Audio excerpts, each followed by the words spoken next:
Welcome back to the Anoncast. I'm your host, Alek Heidel, and on this week's episode, I got to sit down with Graham Hancock and talk about his new book, Magicians of the Gods. We had a great conversation, and I hope you enjoyed as much as I did. So without further ado, Graham Hancock. Ladies and gentlemen, I am here today with the one and only Graham Hancock. Graham, welcome to the show. Thanks for having me on the show. Nice to be with you. No problem. So, what brings you to town? What exactly are you doing, sir? Well, I have a new book out, which is called Magicians of the Gods. It was published actually in the UK in September, and it was published here in the US in November. And I'm here to support the book. I'm doing events all around the country, as a matter of fact. And I'm doing an event here in Denver and another event in Boulder. These will be over and done with by the time the show goes out, obviously. But that's what I'm here to do. And it's a necessary part of an author's work to speak about the work and to connect with audiences around the country. Now, before you got into this area of specialization, which is the study of ancient civilizations, catastrophic events which changed humanity, what were you doing before that? Tell us a little bit about who you were before you got into that area of study. Yeah, I was always sort of slightly on the margins of things. I never felt myself to be dead center of anything. I was a journalist in the 1970s. I freelanced a lot. I covered the Ogaden War between Somalia and Ethiopia for the London Sunday Times back in 1977. I eventually became the East Africa correspondent for the Economist. That sounds a lot grander than it actually is. I was a stringer, and I was paid, per word that I wrote. But I was based in Nairobi in Kenya, and I was covering economic and political stories around East Africa in the early 1980s, and that's when I came across an extraordinary claim made by Ethiopia to possess the lost Ark of the Covenant. This was really the first interest that I'd had in history of any kind, but the story seemed compelling and worth looking into. It was dismissed by academics, but it's central to Ethiopian culture. So it's in a temple that nobody can go and see. Well, that's right. Not exactly a temple, but they call it a sanctuary chapel, a specially built chapel in the grounds of a very ancient cathedral in northern Ethiopia called the Cathedral of St. Mary of Zion. At any rate, I began to investigate this, and the more I looked into it, the more the story seemed to stand up, and I eventually transitioned out of current affairs and began to focus entirely on ancient mysteries as a result of this process. And that the book that I wrote about that was called The Sign and the Seal. It was published in 1992, and I then went more or less straight on into the research for Fingerprints of the Gods, which I think is the book that I'm best known for, which was published in 1995. Now, I have Magicians of the Gods, and I've attempted to read the whole thing in the last 4 days. I've gotten through most of it. That's quite a mission. It is. There is one section that you have titled, "The House of History is Built on Sand." Yeah. What did you mean by that? Built on foundations of sand. Well, first of all, I couldn't do any of the work that I do if it weren't for very good detailed work done by historians and archaeologists all over the world. They do amazing work. And I would say that for the last 9,000 years or so, the story that is being told to us about the past is pretty well constructed and pretty well made and based on good evidence. The problem is that mainstream archaeology, it's not even their fault. They're not taking into account an extinction-level cataclysm that happened on this planet between 12,800 and 11,600 years ago. And I say it's not their fault because this information is very new. It's only been coming out since 2007. It's been confined to the fairly rarefied atmosphere of professional scientific journals, mainly to do with the earth sciences, and it really hasn't crossed the path of archaeology that much. But you see that period, 12,800 to 11,600 years ago, sits right in the foundations of what I call the House of History. And to say, whoops, we missed an extinction-level cataclysm in that time, and we've not actually taken it into account in our model of the origins of civilization, means that there's a real problem with history and archaeology. And until that event is taken into account, I think that problem's going to remain. And more evidence is coming out of the woodwork that the story we've been told about the origins of civilization is not correct. And now that we know that there was a giant cataclysm right there in the foundations of that story, we have to, I think, reconsider everything we've been taught about the origins of civilization. Now, this information that's coming out since 2007 that's indicating there was a global catastrophe and we basically hit the reset button. Yeah. What is the attitude towards this new information from these mainstream archaeologists and historians? Well, it's not so much from mainstream archaeologists, because I haven't yet seen any detailed archaeological response to this new evidence. Archaeology is a very slow-moving discipline. What I have seen is responses in the scientific journals that deal with the new information. Now, to put this clear, I need to give you some background about extinction-level events. The last really big extinction-level event on this planet that we have known about so far was the extinction of the dinosaurs 65 million years ago. And the evidence is compelling that that was caused by a cosmic impact. A big chunk of rock winging in from outer space. Might have been a comet, might have been an asteroid. Looks to have been about 6 miles in diameter. These things come in at about 70,000 miles an hour, and it's almost unimaginable the devastation that they cause. It's far beyond, multiple times beyond, taking the entire nuclear arsenal of the Earth and blowing it all up at once. It's just much worse than that. This happened 65 million years ago. The dinosaurs went extinct, and it left a distinct layer in the soil that's called the KT boundary, the Cretaceous-Tertiary boundary layer. And this layer contains evidence of continent-wide wildfires, massive amounts of soot, and it contains other interesting products. Is this the black mat layer? Well, I'll come to that, because that relates to the second extinction level event, which was just 12,800 years ago. It is actually very similar to that. But we find distinct products that can only be produced by a cosmic impact. A layer of iridium in the soil, nanodiamonds, which are created by the shock and heat, carbon spherules, melt glass, a bit like the trinitite that we get in nuclear explosions. And that, combined with evidence of global extinctions, is the primary evidence for the extinction level event that destroyed the dinosaurs. Eventually a crater was found, and that's what settled the matter, and the craters in the Gulf of Mexico touching into the Yucatan. Now, until recently, most scientists were saying that's the only extinction level event in the last 65 million years. But since 2007, a group of very major Earth scientists have been looking into this and publishing their results in peer-reviewed journals, and they have found a distinct layer of soil, very like that layer of soil that comes down to us from 65 million years ago, where there is indeed a black mat, and that is produced again by wildfires burning. See, these objects, when they come in, their superheated ejecta is thrown up into the upper atmosphere. It can drop down hundreds of miles away and set alight primal forests all over a continent. And that's what there's evidence for. And again, the nanodiamonds, the melt glass, evidence of temperatures in excess of 2,200 degrees centigrade, which is the boiling point of quartz, across 50 million square kilometers of the Earth's surface. And of course, the scientists who have been presenting this information have not had an easy ride, arguing that everybody has missed an extinction level event just 12,800 years ago. That's a big claim to make, and rightly and properly they have been subjected to the fire of peer review and of criticism. And I document this, I think, very thoroughly in Magicians of the Gods. And what I'm showing is that they have successfully refuted every attempt to refute their work, and they have kept on adding new information. So we're getting to a point now, including, by the way, information for craters in the northeast of the North American continent, because the primary impacts were in North America and on the North American ice cap, which 12,800 years ago was 2 miles deep. But craters are now being found as well. I think we're as close as it's possible to get to saying this is a done deal. We are looking at evidence for a cosmic impact 12,800 years ago, and in this case the evidence very strongly confirms that it was a bit or several bits of a comet.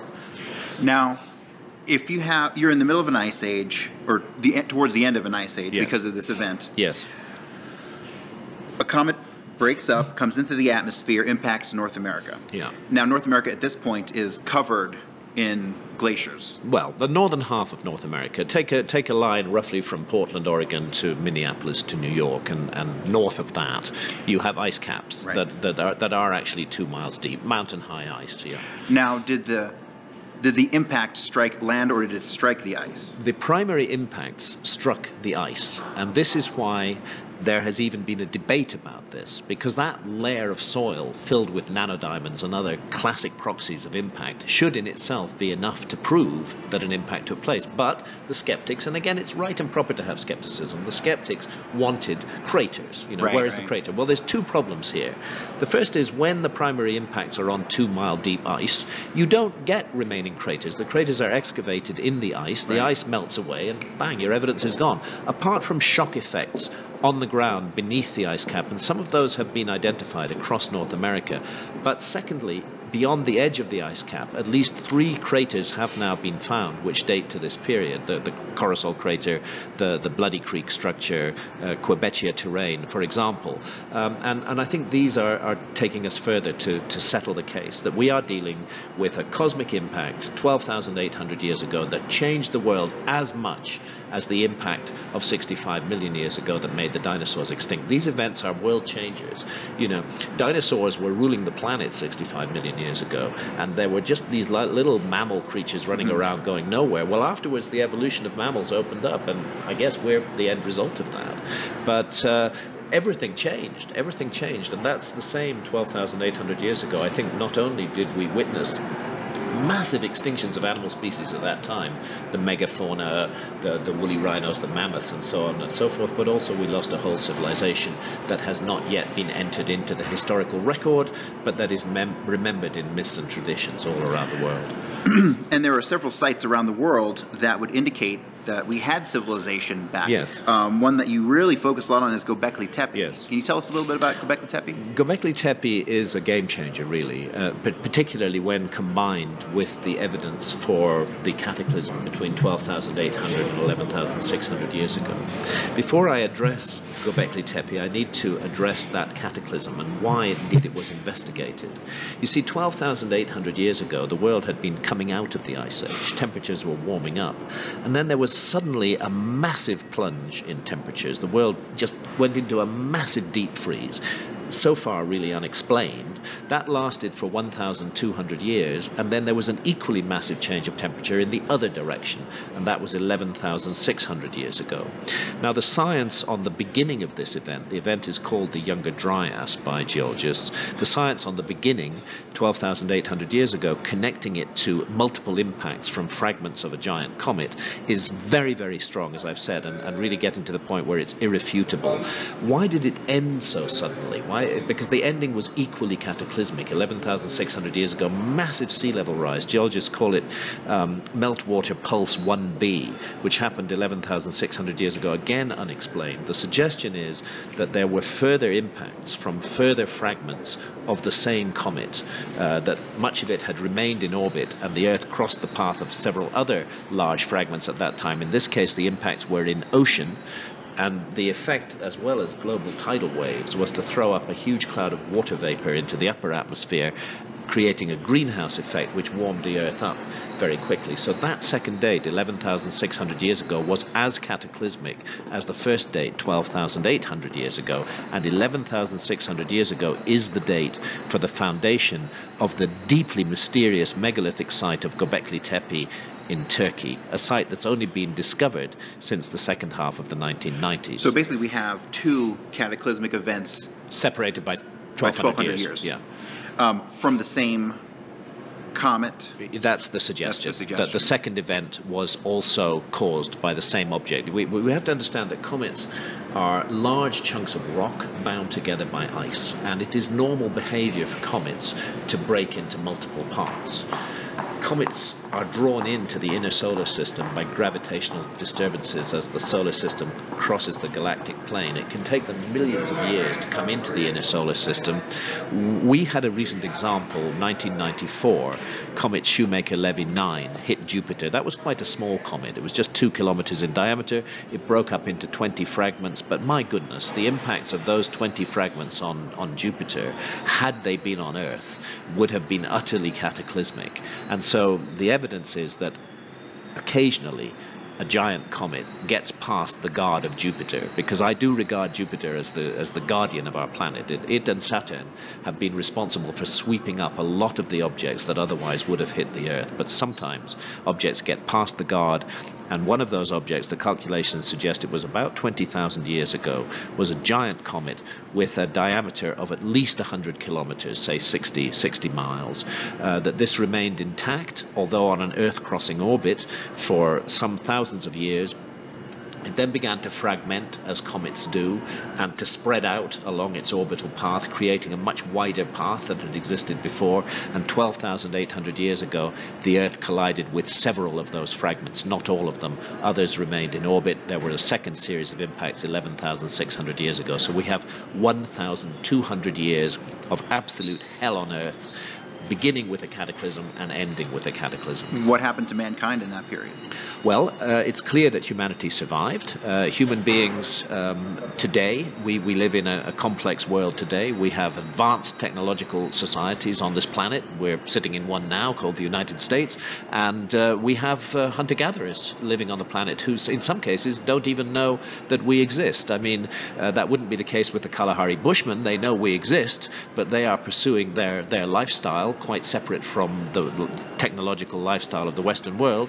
And in the Amazon basin, for example, there are definitely hunter-gatherer peoples who are still uncontacted. So I think both kinds of people were living on the world 12,800 years ago, just as we do today, that there was an advanced civilization. I think it was a maritime civilization. I think it lived along coastlines. I think it lived on an island primarily, and I think it used the sea as a means of traveling and exploring the world. And yes, it had contact with hunter-gatherer peoples, and it was amongst a group of hunter-gatherers, I suggest, 11,600 years ago, that some of the survivors of the more advanced civilization settled in eastern Turkey and created the structure that we now call Gobekli Tepe.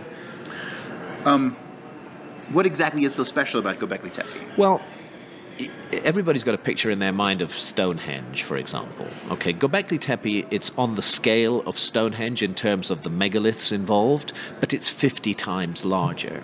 What's been excavated already at Gobekli Tepe is as big as Stonehenge, but the ground-penetrating radar that's been run over the site shows that 50 times as much still lies under the ground. And by the way, all of it was deliberately buried. The whole site was deliberately buried. After running for about 1,000 years, whoever created it deliberately buried it and hid it away. Here's the problem. This megalithic site, 50 times larger than Stonehenge, is 7,000 years older than Stonehenge. There is no other megalithic site in the world that is known to date back to that period. I think we're going to have to raise questions over that now. But Gobekli Tepe, it's sure. This site is 11,600 years old. That is 7,000 years older than Stonehenge. In the case of Stonehenge, we have an agricultural economy which allows for specialists. We have settled communities. We have time to gather and accumulate the skills to create megalithic monuments. Gobekli Tepe just comes out of nowhere with no background whatsoever. And at the same moment that this huge megalithic project is initiated, agriculture mysteriously begins to spread in exactly the same region of Turkey. So either we must say that a group of hunter-gatherers woke up one morning and not only inspired to create a monument like this, but also equipped with all the skills and organizational abilities which really require a different kind of society from a hunter-gatherer society in order to implement it. And at the same time, just as an aside, they invented agriculture.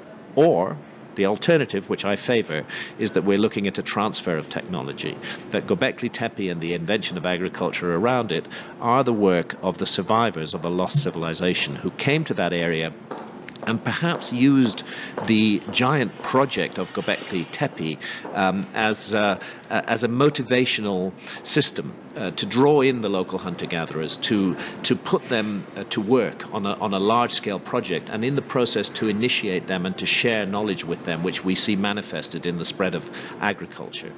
Now, when you say it was intentionally covered up, yeah. Do we know that the people who covered it up were the people who built it? No, we don't. And there's a mystery right there, because the very oldest work at Gobekli Tepe is the best. And as you go through that 1,000-year period that the site existed, the work declines in quality. This is another reason why I think we're looking at a transfer of technology. It suggests that individuals came to that area who already knew everything about megalithic architecture, and they passed on their skills to the local population. But that as time went by, of course, those initial individuals, the survivors, I think, of a lost civilization, would have died off. We're all mortal. And it would have been a system of knowledge that was passed down. And it didn't seem to be passed down perfectly, and it devolved. Normally, you would expect to see knowledge evolving. But in this case, it devolved, and things got worse. And it got the quality of the pillars got poorer, and then finally they deliberately bury it, and we can be sure it was deliberately buried. The German Archaeological Institute's doing the excavation on the site. They have no doubt about this, and nor do I, because when you look at what these megaliths were covered with, it's entirely a mixture of soil and rubble, small stones, and they've literally been brought up there in buckets and poured over the place, thousands and thousands, hundreds of thousands of buckets of soil and stones poured over, covering completely the megaliths, and actually creating a hill over the top of them. That's what Gobekli Tepe means in the Turkish language. Pot-bellied hill. Pot-bellied hill, yeah. Now, I want to ask you about another site, Gunung Padang.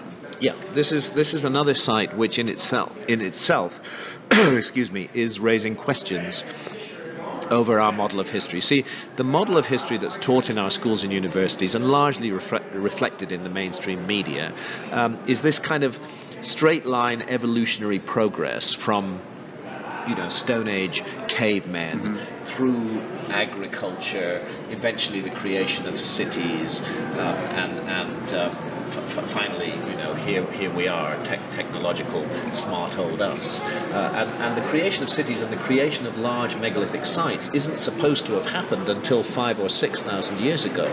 So to find a megalithic site like Gobekli Tepe, which is very advanced in its beginnings, more than 11,000 years ago, doesn't fit that picture. And it's the same with Gunung Padang in Indonesia, where what was a known megalithic site sits on top of what was thought to be a natural hill.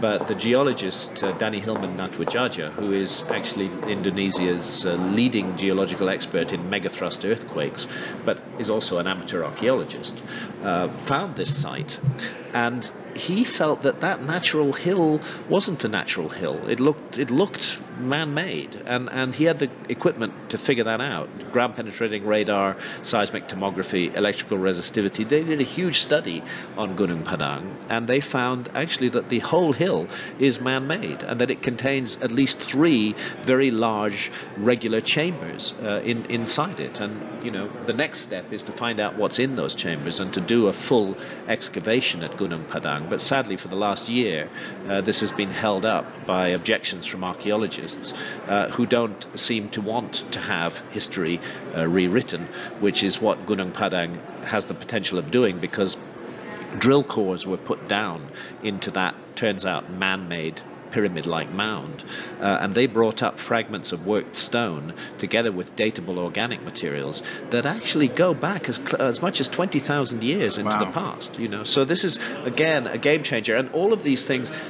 Just recently, on the bottom of the Sicily Channel, a 36-foot-long megalith, part of a large megalithic site, is discovered now 120 feet underwater, and we know the sea level rise in that area. That place has been underwater for more than 9,500 years. We don't know how long it stood there before that, but before Gobekli Tepe there was no context to place such old structures in. But now that we have it, we have to begin to ask ourselves, have we safely dated other megalithic sites, or perhaps the megaliths of Malta, perhaps even Stonehenge may be older than we think.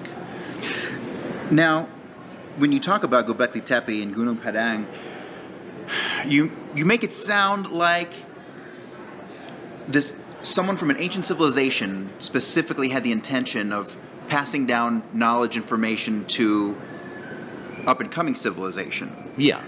Is it not possible that this evolution of architecture just evolved naturally all over the world simultaneously? Well, then we'd need to see background to it.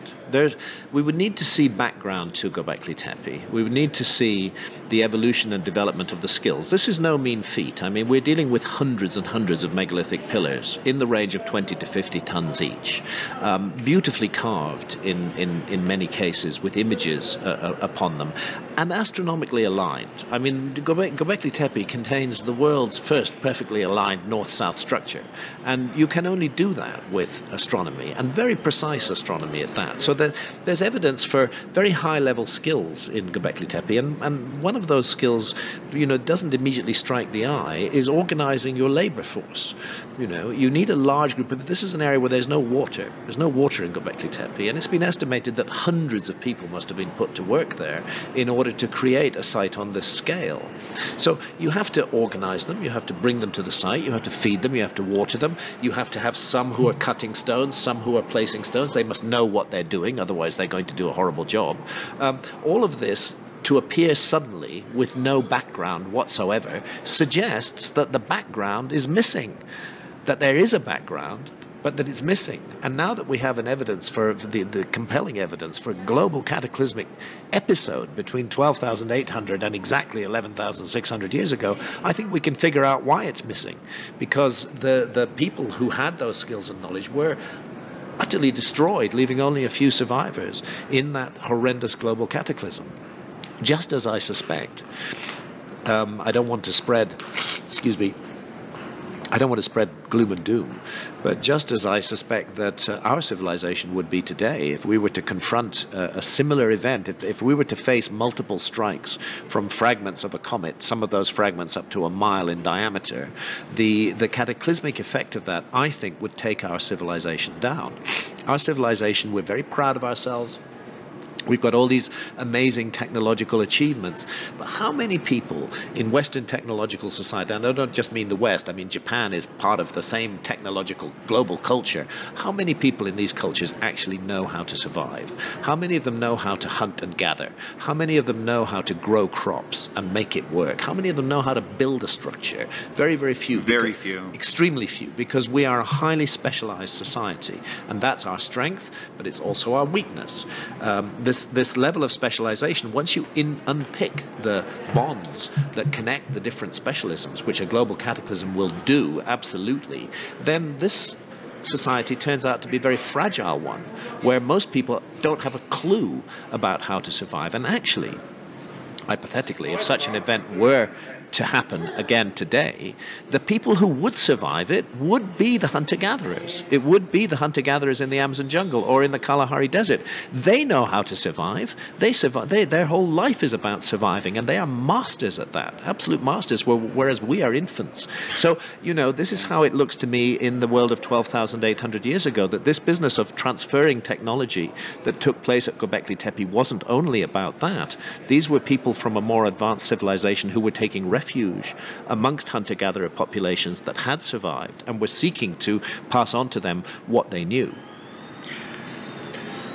Basic human evolution isn't a factor in any of this because we're only talking about such a short time frame. The evidence is always changing, but at the moment it's hard to find evidence for anatomically modern humans like ourselves before about 200,000 years ago. It doesn't mean it won't be found, but we have fully anatomically modern skeletons from Ethiopia from 196,000 years ago, and the very likely that further excavations will produce even older anatomically modern human beings. So that's one puzzle there, right there.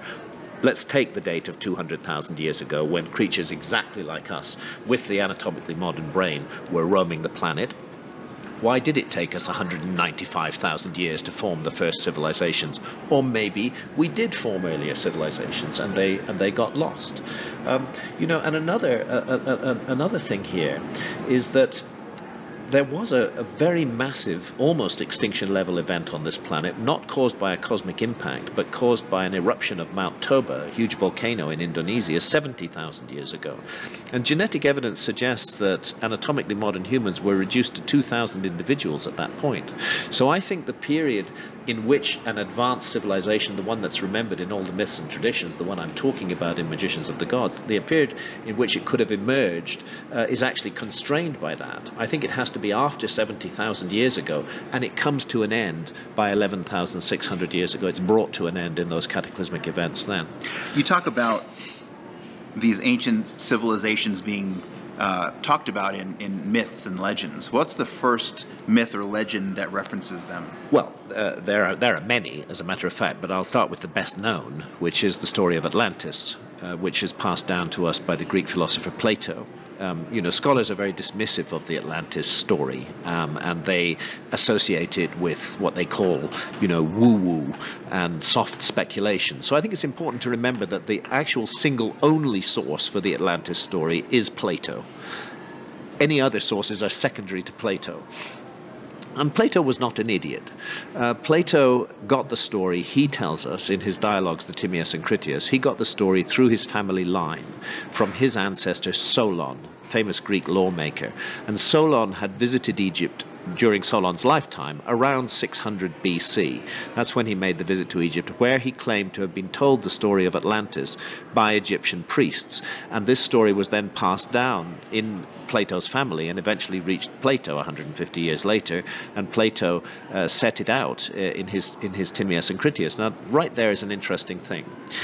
The story, as the Egyptian priests told it to Solon, and as Plato tells it to us, was that the destruction and submergence of the lost high civilization of Atlantis occurred 9,000 years before the time of Solon. Solon's in Egypt in 600 BC, so that's 9,600 BC. That's 11,600 years ago. That's the second spike of the Younger Dryas cataclysm. That's the exact date of the foundation of Gobekli Tepe in Turkey. So suddenly it begins to look that like we need to take the Atlantis story much more seriously, because now we find it's coinciding with the latest scientific evidence on cataclysmic events 11,600 years ago, and also coinciding with the creation of a very mysterious archaeological site that just pops up out of nowhere. Plato makes the point that this was a cataclysm in which the primary survivors were what he called the unlettered and the untutored hunter-gatherers, in other words. Furthermore, he makes the point that it was of such a scale that mankind was forced to begin again like children with no memory of what went before. To me, that's a very resonant and beautiful phrase. And the last thing Plato says, worth bearing in mind by our culture today, is that one of the reasons this happened was because the civilization of Atlantis had ceased to wear its prosperity with moderation. It had become arrogant, proud, overconfident in itself, and that overconfidence and that arrogance was part of its downfall. That's suggested in the story, and I just bring that up because that story sounds a lot like our civilization today. Overconfident, proud of our technology, sure that nothing can ever touch us. We shouldn't take the universe for granted like that. The universe is an amazing place, and a beautiful place, but also it can be a very dangerous place. Yes, and it seems as though life and the universe are constantly at odds with each other. The universe is constantly trying to kill all of us, one way, shape, or form. One way, shape, or form. And we know, we only have a temporary home here on Earth. I mean, the sun eventually is going to eat up the Earth, as suns do with all their planetary systems. So even this is temporary, and how much more temporary is the civilization that we've built? With all our arrogance and self-confidence, really it's a civilization that is based on very fragile bonds, in my view. You mentioned that Plato got the Atlantis story from Egypt. Yes. Is there a connection between Egypt and Atlantis? Well, there is. You see, most Egyptologists will say that you can't find any mention of the word Atlantis in any Egyptological text, and that's absolutely true. You don't find the word Atlantis, but what you do find in the Edfu building texts at the Temple of Horus in Edfu are deeply inscribed texts on the walls, which turn out to be extracts from older texts, copied from documents that were falling apart that were in the temple archive. And these tell the story of a sacred island of the gods, which is destroyed in a cosmic accident. A serpent leaps out of the sky and splits the island and causes it to be submerged. Sounds a lot like a comet to me. And there are survivors. This is a seafaring society. Some members of the society are at sea. They eventually return to the site of their former island, and they discover it gone, completely beneath the waves, and only thick mud filling the ocean where it stood. And that's a direct echo of Plato's story, because he says after Atlantis went down that the ocean where it sat was so filled with mud that it made navigation impossible for a very long period of time. It's just interesting. So there is a background. It would seem there's enough anecdotal evidence to suggest... There's a lot. And let's not forget that the Atlantis story isn't alone. In South India, they have almost an identical story, and there it's part of what's called the Sangam tradition, and it relates to a lost land called Kumari Kandam, which lay directly south of the existing subcontinent of India. According to the legend, the subcontinent of India once stretched much further south into the Indian Ocean, and was also joined to Sri Lanka, which it's now separated from. Well, it turns out the legend is absolutely true. Sea levels were 400 feet lower before the end of the Ice Age. When the Ice Age ended, the sea levels rose by 400 feet.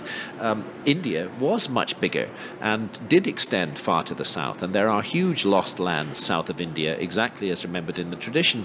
And again, the Indian Sangam tradition gives a date, and that date is 11,600 years before our time, the same date that's given for Atlantis. In fact, this story is found all around the world in many different cultures, in many different variants, but essentially it's the same story. Now, between all of these different megalithic sites, there is a connection between the architecture and astronomy. What is that connection? Well, the key thing is that there's evidence for a very ancient knowledge of a hard-to-observe phenomenon called the precession of the equinoxes. See, the Earth wobbles on its axis, and that wobble, if you imagine a top set spinning, that top will initially spin vertically, but then it'll slightly begin to tilt, and it'll wobble, and that's called precession, that wobble. The Earth's axis does it, but it does it very slowly, and a complete cycle takes just under 26,000 years, 25,920 years, in fact, to complete. And it unfolds at the rate of 1 degree every 72 years. So if you multiply 72 by 360 degrees in a circle, you get the 25,920 years, which is the full cycle of precession, and it was known in ancient times as the Great Year. Now, here's the thing. To observe the precession of the equinoxes, you must keep accurate records, and you must keep them for a very long time. To observe 1 degree of this change in the sky is like holding up your finger to the horizon. That's the difference, the width of your finger on the horizon across a lifetime, across a human lifetime. So it requires accurate observation and long-term observation to pick it up and to document the rate at which it's unfolding. It's visible particularly in 2 places: at the pole star. Today our pole star is Polaris. Why? Because that's the star that the extended north pole of the Earth points most directly at. But it wasn't always Polaris in the past, and it won't always be Polaris in the future because the axis is wobbling. And it's also visible on the horizon, particularly at key moments of the year, the equinoxes and the solstices, which ancient cultures always watched with interest. And for a long time it's been considered that the character of a world age was defined by the constellation that housed the sun on the spring equinox. And we presently live in what I realize that astrology is a troublesome issue, and I don't think one should throw the baby out with the bathwater. But I'm not here saying astrology is right or wrong. I'm just telling you what people believe, and what is believed within the astrological system is that the house of the zodiac, against the background of which the sun is seen to rise on the spring equinox, defines the character of the world age. We've lived in the age of Pisces for the last 2,000 plus years, and we will soon, within the next 100 or so years, transition, as the old song says, into the dawning of the age of Aquarius. This is also a phenomenon called by precession. So the mystery is that the numbers relating to precession are encoded in the most ancient myths and traditions of mankind, going back into remote antiquity, and those same numbers turn up again and again and again in architectural sites all around the world. And it's clear that some major effort was made to build sites on the ground in harmony with the heavens, to use these key changes in the sky as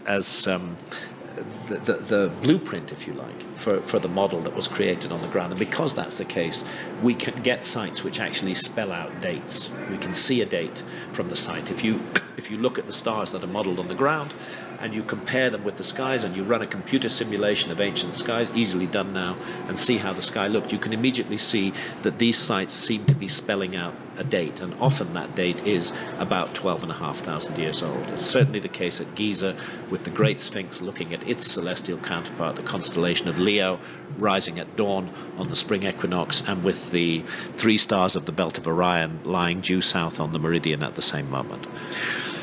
Now, the skills that the astronomers then must have had in order to design this style of architecture, yeah, were those skills, do you believe, also passed down from the ancient civilization, or yes, was that just learned organically? No, I believe that they were passed down from the ancient civilization. I do not, however, rule out the possibility, in fact there's quite a lot of evidence for it, that hunter-gatherer civilizations in that period were also observing the stars. In the Hall of Bulls in Lascaux, for example, one of the painted caves of France, there's a clear representation of the constellation of Taurus with the stars of the Pleiades on the shoulder of the bull.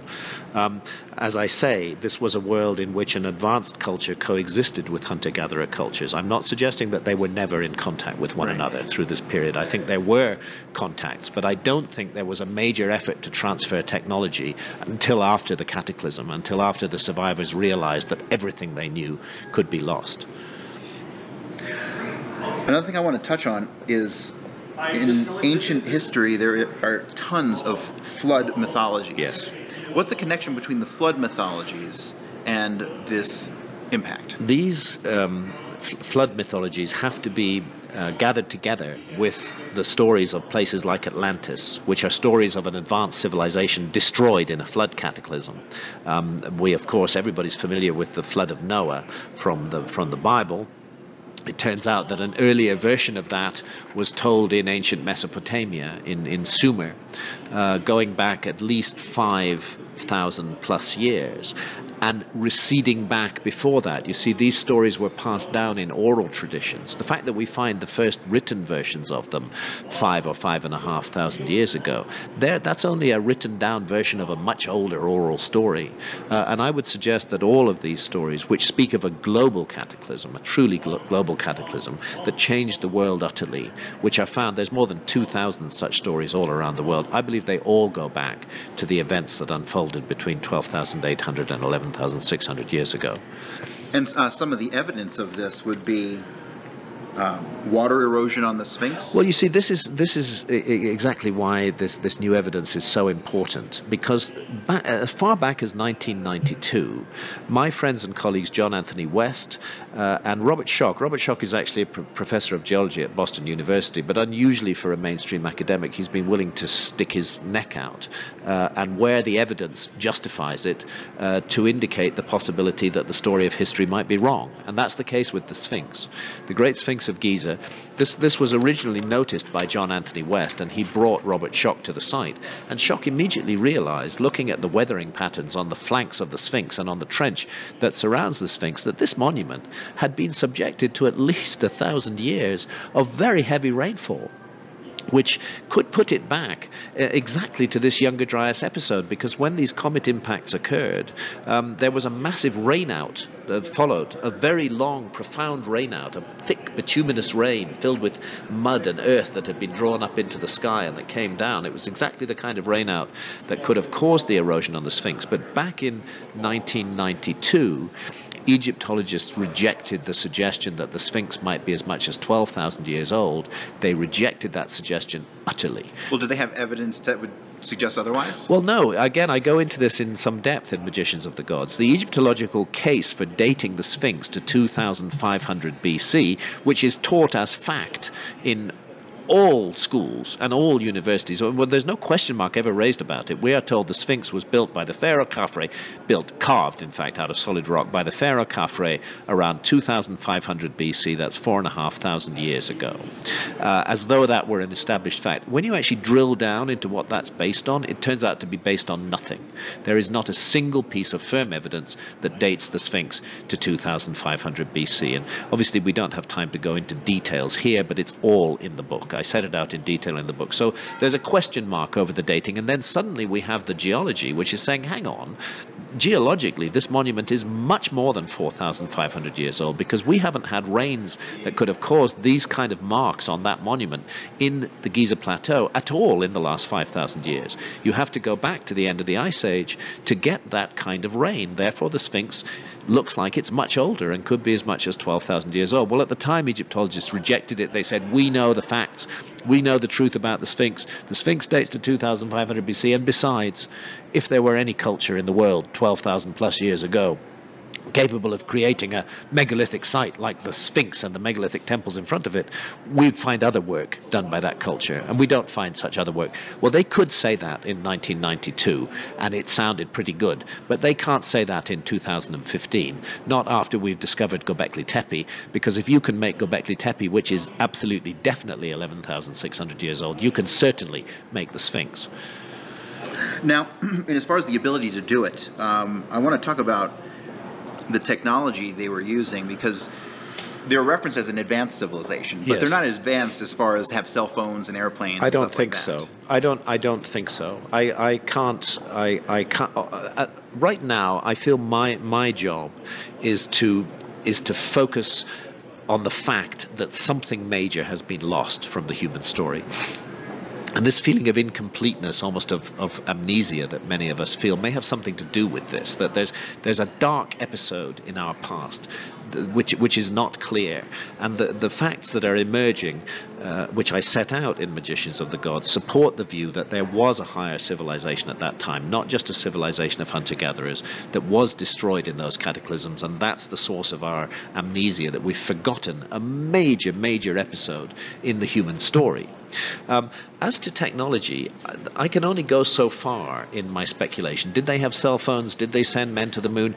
I don't know. I don't see evidence for that. And since I don't see evidence for that, I'm not reporting that. I'm reporting what I see evidence for. For me, it's enough. If this mass of new evidence can play a role in changing the basic paradigm of our past, once we are alerted to the fact that we've lost a whole civilization, then we can actually start looking for that, and looking for it with major resources. You understand that right now, nobody in the world of archaeology is looking for a lost civilization. They're just not considering that possibility at all. And what you look for is what you tend to find.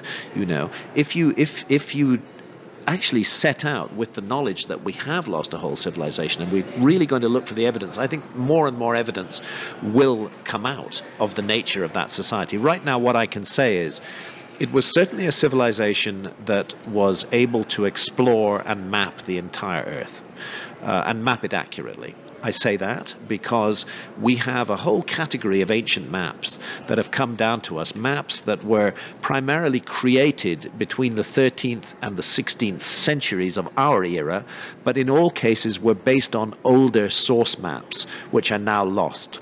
They were copying information from older lost maps. And in one case, the Piri Reis map, the Turkish admiral who created that map tells us that he, in his own handwriting on the map... What is that a map of? Well, the Piri Reis map actually was a world map, but what's survived now is just a quarter of it, and that shows South America, a large part of North America. It mysteriously shows Antarctica at the bottom of South America, and it shows West Africa. But it so happens that a lot of Piri Reis's notes are written over South America, and there he tells us that the map is based on more than 100 much older source maps, that he compiled them because they were falling to pieces. He wanted to preserve the data on them, and he speculated that they came from the lost library of Alexandria, that they'd been rescued from there when that library was burnt, carried off to Constantinople, where he lived, and he gained access to them there. The point about these maps is they show the world as it looked during the last ice age.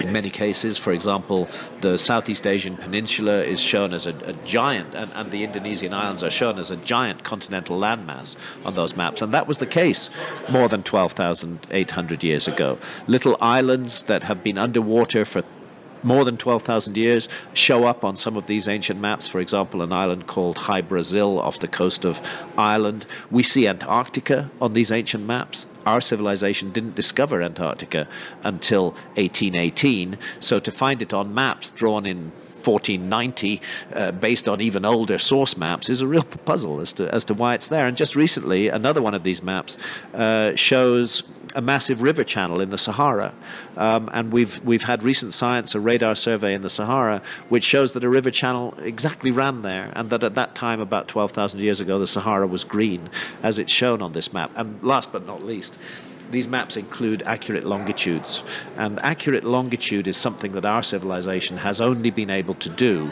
since the end of the 18th century and the beginning of the 19th century, and it involves a very precise timekeeping device, a marine chronometer, to do accurate longitudes. So what I'm saying is the maps alone provide evidence of at least a late 18th or early 19th century level of technology by our terms, but way more than 12,000 years ago, when everybody is supposed to have been hunter-gatherers. That is enough in itself. That's a revolutionary statement in itself, that there was a civilization capable of accurately mapping the Earth with precise longitudes more than 12,000 years ago. This in itself completely overturns the apple cart of history. Then we have the huge megalithic blocks that are found in some of these sites. I pay a lot of attention to the megalithic wall that surrounds Baalbek in the Lebanon. And there you're looking at blocks of stone in the range of 900 tons each, laid side by side in such a way you can't even get a piece of paper between the joints. Again, I think the evidence there and in Sacsayhuaman in the Andes and at Giza speaks of a technical ability that actually we ourselves would find very hard to replicate. I watched a presentation that you did. Yeah. And basically you stated that you did not buy into the ancient alien theory, that's right, because there was no need for it. That's my feeling, and it's important to make clear that I'm not against the concept of the universe being filled with life. I'm sure it is. It doesn't make sense to me otherwise. I'm sure there's lots of intelligent beings sitting on lots of planets wondering what the hell is going on, just like we are. I have no doubt about that. But is there evidence that they've come to Earth? Perhaps there is. I don't rule that out. Is there evidence that they were directly involved in the making of mysterious ancient sites all around the world? Well, all I can say is I've spent 25 years trekking around the most mysterious ancient sites everywhere on this planet, and I haven't seen anything that would require the level of technology needed to cross interstellar space. I've not seen anything that speaks to that. What I've seen is workmanship that is far beyond the level that is attributed to human beings at that time, but that is capable of being done by human beings. In other words, I'm seeing evidence for a lost civilization, not for alien involvement. And a couple of examples on that: the Great Pyramid, 13-acre footprint, 6 million tons, 481 feet high, almost perfectly aligned to true north. It's a staggering feat of setting out this monument. The mistake is just 3/60ths of 1 single degree off true north. That, to me, definitely speaks of technological abilities that are not accounted for in that period. But it doesn't speak of the abilities that you need to cross interstellar space. If you can cross interstellar space and get to this little blue dot of a planet, and you decide to build a pyramid, your navigation is going to be so bloody good that you're going to get that pyramid absolutely perfectly on true north, south, east, and west. And in addition, you're not going to have side lengths that vary by as much as 7 inches, which is the case in the Great Pyramid. They're all going to be spot on. So I think we're looking at human workmanship way beyond the level of abilities ascribed by archaeologists to that period, but also showing some examples of human error. And I don't think I need aliens to explain that. Give me a titanium engine in a 20,000-year-old strata and I'll reconsider. Meanwhile, I have to say that one of the most intriguing areas for encountering the other, for encountering what appear to be alien or at any rate non-human intelligences, is in deeply altered states of consciousness. And I note that the UFO lobby, which is very materialistic, which wants everything to be about high-tech individuals that are coming here. And, you know, they're a bit like us, but they've got more advanced spacecraft than we have, and they're crossing interstellar. To me, that's very simplistic. I think we are dealing with a phenomenon. There is a UFO abduction phenomenon. This cannot be gainsaid. It happens. But what actually the phenomenon is, just because we're a recent, new spacefaring culture, we immediately jump to the conclusion that that's what we're dealing with. We could be dealing with something much more mysterious than that. This could be a kind of interdimensional contact that's going on. It may be why the flying saucers, so-called, are so elusive and so difficult to track down, because they're flipping in and out of dimensions, not just in and out of this dimension, but other dimensions. Let's consider these possibilities with all of this in mind, and most of all, the fact that these experiences can be accessed through changes in consciousness doesn't mitigate the experiences at all. It suggests a way of research more deeply into what these experiences are about.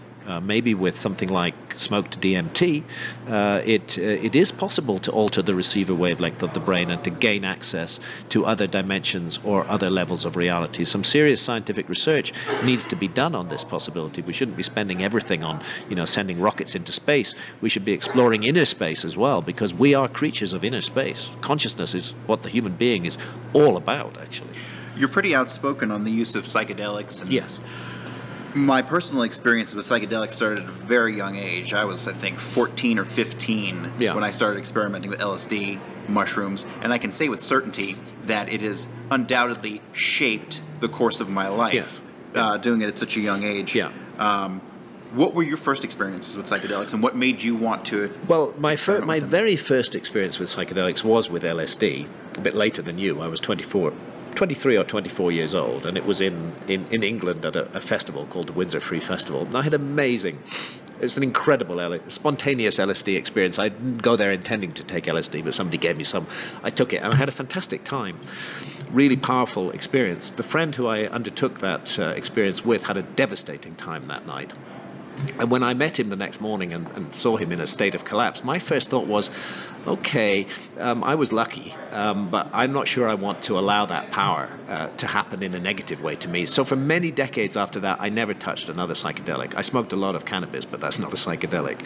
I never touched another psychedelic. And it wasn't until the early 2000s when I began to research one of my books, a book called Supernatural, Meetings with the Ancient Teachers of Mankind, that was published in 2005. It wasn't until then that I began to work with psychedelics again. And the reason for that was initially a research project. It was clear that the ancient rock and cave art all around the world was an art of shamanism, an art of visions, an art of altered states of consciousness.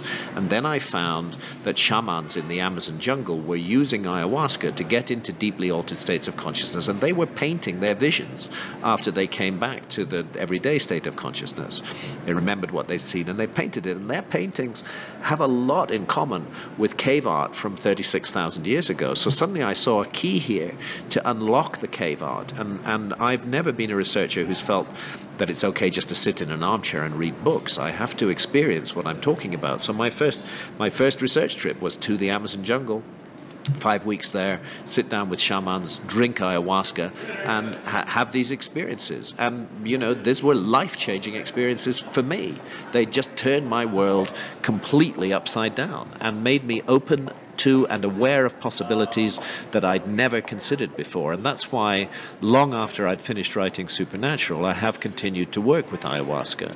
I try to have some sessions every year, if possible. I see it as a skill. I have to brace myself for the experience. It's a tough experience sometimes, but I've found it very, very worthwhile, very healing.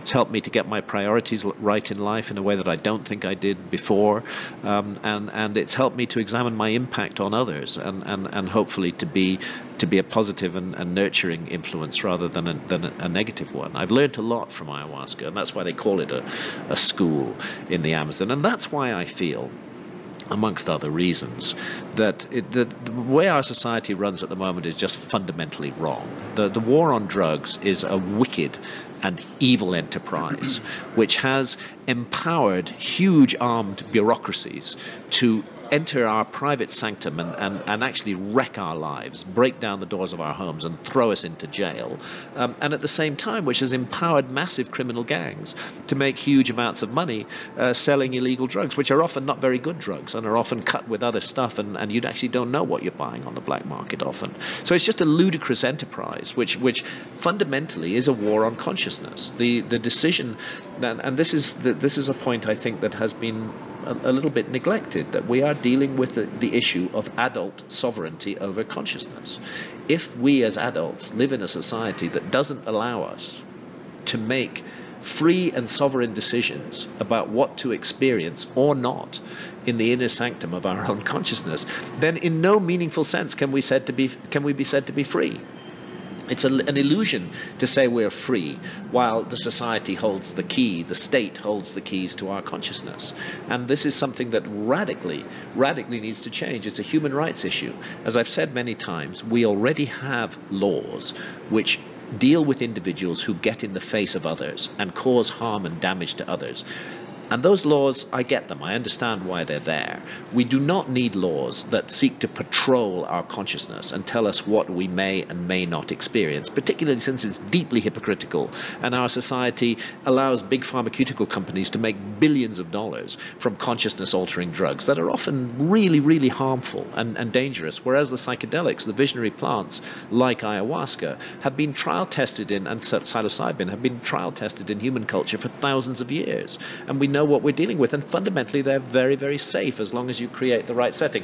This is for adults. It's not for children. I don't think that psychedelics should be taken by children. I know they are. I think in a society where psychedelics were legal and surrounded by good, loving, caring, nurturing advice, I think adolescents would be much less likely to take them and much more willing to wait until they reach maturity before having these experiences, because these are amongst the most challenging, the most profound, sometimes the most terrifying, and certainly the most life-changing experiences that it's possible for a human being to have. So if it's legal for us to, hang glide off the top of a mountain or jump out of an aircraft at 18,000 feet with a parachute and hope that it opens, it certainly should be legal for us to explore our own consciousness with the psychedelics while doing no harm to others. One of my first psychedelic experiences was horrific. The first one was great. Yeah. So I think a couple weeks later we're like, let's do twice as much. Yes. It'll be awesome. Yes. And it wasn't. No. And I was only 15 or 14 years old. Right. Didn't understand what I was stepping into. Yeah. And I tell you, it took me 20 plus years Yes. to come to understand what happened to me that Yes. night. Yes. And I can honestly say that it was probably one of the single greatest things to ever happen to Yes. me, even though it was an absolutely horrific Yes. experience. It's often the case that the most terrifying experiences have the most to teach, and that it can take a while before you really integrate those lessons into your life and learn even what they were. It's very often the case. The old cliche, the old saying, "What doesn't kill you makes you stronger." There's a lot of truth. There's a lot of truth in that. But I think that these profound, life-changing experiences could be managed better. I think providing a nurturing, loving setting where the individual feels completely safe, where there is another individual there who really knows what they're doing with psychedelics. After all, that's what shamans are. The shaman in the ayahuasca tradition in the Amazon is a master of ayahuasca. They absolutely know it, and they know those spaces that you go into, and they know how some of them can be deeply disturbing. And if that disturbance is too much, they can help. They can help to bring it back to a greater level. Well, to play devil's advocate just for 1 minute, Yeah. Nature has kind of put these barriers up in our mind to Yeah. allow us to function with other people, to Yeah. live a normal life and just do everyday stuff. Yeah. And when you take a psychedelic drug that's that potent, those barriers come down, Yeah. and it can be absolutely shocking Yeah. to people. Yeah. So I question whether or not it's for everybody. I question whether or not it's for everybody as well. I just think that making it illegal and actually punishing those who do decide to have these experiences, threatening to punish those individuals with jail sentences and ruining their lives, that is absolutely not the way to go. That is totally counterproductive. That is creating a very dangerous situation in our society. We should legalize all of these substances, and then we have a structure where they can be made available to people, but surrounded by good advice. That's all that's needed. And I don't think a vastly larger number of people would take psychedelics if they were made illegal than are presently taking them. Mm-hmm. But the psychedelics they're getting would be better. And we would be able to have some social structure that could support them through the experience, which exists now, but it would be nice to see that a little better organized than it is at present. Now, is there any link between psychedelics and these ancient civilizations we're talking about? Yeah. Psychedelics are one of the great untold stories of the human past. Again, because our society doesn't like psychedelics, and because our society demonizes psychedelics and has raised them up into the... And by the way, I just have to say, since we're sitting here in Denver, the legalization of cannabis in Denver is in itself, in Colorado, is in itself disproving all the lies of the war on drugs. People are beginning to realize that what we've been getting for the last 40 years, whether it's about cannabis or about psychedelics, is propaganda. This is an ideological battle that's been fought in our society for the last 40 or 50 years, and which has caused enormous suffering and as I say, empowered huge armed bureaucracies and empowered criminal gangs. Somebody must want this, you know, and it's great to see because America as a state entity on the world stage has been a dark force behind the war on drugs. It's America that's really driven the war on drugs since the time of Richard Nixon. But it's the American people themselves, without reference to the federal government. At the state level, it's the American people themselves who are unwinding this thing and are proving that the emperor wears no clothes. And that's why I applaud and highly value what's happened in Colorado and what is happening in other states, and what I think will become a complete breakaway movement. I think we're going to see the war on drugs overthrown completely. And the war on drugs has had some devastating side effects. Just look at the country of Mexico. I mean, the war on drugs destroyed that country. And now we have a debate over what to do about illegal immigration. Yes. I think every person in Mexico should be deemed a refugee and given status here in America. Because that's entirely been caused by the war on drugs. Absolutely. And wholly unnecessary catastrophe. So I can't help thinking that there must be some individuals who are invested in some way in creating this chaos. You know, I don't know. I keep looking for who the ringmasters are in these, and they're really elusive and hard to find. And I believe it's because what we're experiencing are byproducts. Yeah. They have a goal over here. Yeah. It doesn't get there, and then we end up with the byproduct of what's left. Yeah. And not necessarily that they're out to have this war on consciousness with us, but that ends up being the essential byproduct. You could well be right about that. Yeah. I do want to ask. Well, sorry, I didn't answer your question. Oh, go ahead. Which is that psychedelics have played an enormous role in human culture for thousands and thousands of years. It's not widely known, but a psychedelic ceremony was at the heart of everything that was great about ancient Greece. The Eleusinian mysteries involved drinking a potion that was closely related to LSD. And the life-changing experiences that the initiates, pilgrims came to Eleusis for 2,000 years, and all of them reported life-changing experiences and a loss of their fear of death. We now know that was a psychedelic experience in a beautiful setting called the Telestrion, darkened chambers in which these experiences unfolded.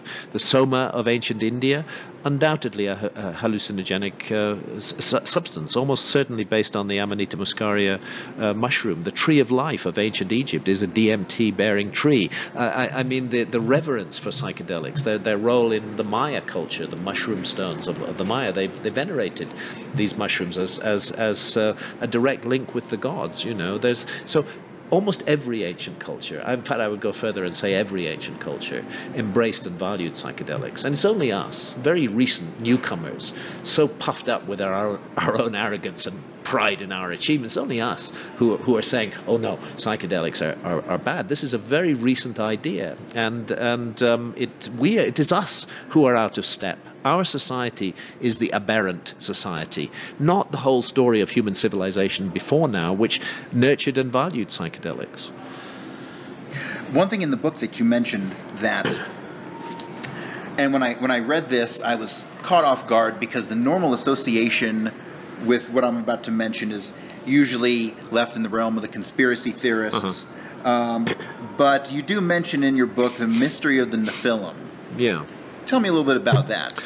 Well, you see, there's been a whole sort of subfield of alternative history literature which tries to make the case that beings from outer space, often referred to as the Nephilim or the Anunnaki, came to Earth and were involved in seeding civilization on Earth. But this whole field of writing is based on very, very, frankly, fictionalized so-called translations of the ancient texts.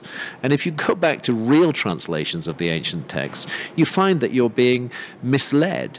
What I addressed in particular in the book was the argument that Baalbek had been used as a landing platform for the Nephilim, that they'd come down in their landing craft and landed on the Baalbek citadel. And the argument made to support that case is that huge megalithic blocks are used in the construction of Baalbek. Well, actually, yes, huge megalithic blocks are used in the construction of Baalbek, but not of the platform. The platform itself is made of very small blocks. The only megalithic feature at Baalbek is this very puzzling U-shaped wall that runs around three sides of the Baalbek citadel, and that wall in itself is not something you could put a landing craft on. So, again and again there is disinformation and disingenuousness in the way this story has been reported. I've taken one aspect of it and tried to set out what I regard as the real facts, and I'm a guy who's open to extraordinary ideas in the past. I just think it's unfortunate that people are actually being misled with inaccurate and dishonest translations of the ancient text and are not being told the truth, because it makes a great story. That's not enough in itself. It's important to bear witness on these matters truthfully, and I don't believe that the Anunnaki and the Nephilim story has been witnessed to truthfully, and I say so in the book. We've pretty much covered everything I wanted to talk about, but I have one question for you, and I think we might have touched on it briefly, but who exactly are the magicians of the gods that you speak of? Well, this is a phrase that comes up again and again. In ancient Sumer, there is a memory of civilizers who came to that land, and they're associated with a figure called Oannes. That's actually from Uana-Dapa in the Sumerian language. And Oannes is associated with 7 sages, 7 wise men who are the bringers of civilization, and they are often referred to as magicians or sorcerers, that they have powers, abilities, knowledge above and beyond the normal run of things. And they put these to work in the project of building civilization.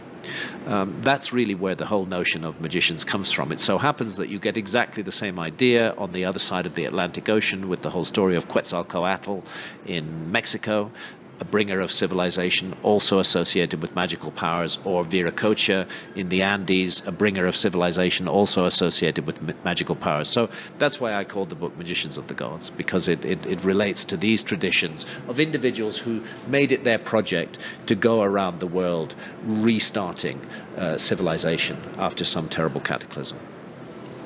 Well, that's all the questions I have for you today, sir. Is there anything else that you want to talk about? Fantastic. Well, really, really nice to talk to you. Yeah, my website, grahamhancock.com, has all further information on everything we've discussed and links to even more information.